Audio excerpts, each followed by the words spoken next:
Mas mabilis at komportableng biyahe. Yan ang tiniyak ng gobyerno sa pagbubukas ng kalsadang nagdurugtong sa Tarlac at Nueva Ecija.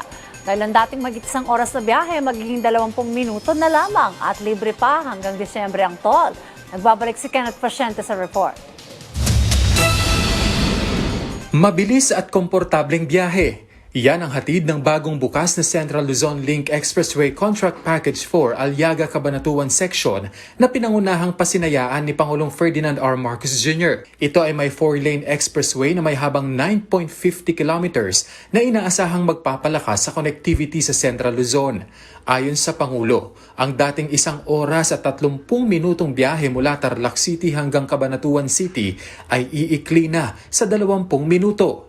Tinatayang aabot sa 11,200 na motorista ang makikinabang dito araw-araw. Ito ay kasama ulit doon sa ating instruction na buksan lahat na maaring buksan na ng mga connector road para maging mas mabilis ang daloy ng traffic. Bukod sa bilis ng biyahe, ipinunto ng Pangulo na malaking tulong ang proyekto sa mga motorista, lalo't hamon pa rin ngayon ang taas ng presyo ng mga produktong petrolyo. Malaking bagay ito dahil unang-una, alam naman natin ngayon, ang inaalala natin ang konsumo ng krudo, ng gasolina ay sa pagbawas na pagtagal sa bawas ng tagal ng biyahe ay mababawasan din ang konsumo sa fuel. At dahil anya isa ang Nueva Ecija sa mga pangunahing producer ng bigas, magkakaroon din ng papel ang proyekto sa pagpapanatili ng presyo ng bigas sa merkado. Alam nyo naman, ang Nueva Ecija ay yan ang rice granary ng Pilipinas ngayon. At ito ay makakatulong bawasan ang transport cost.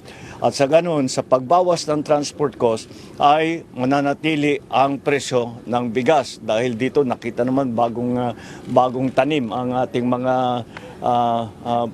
mga palay.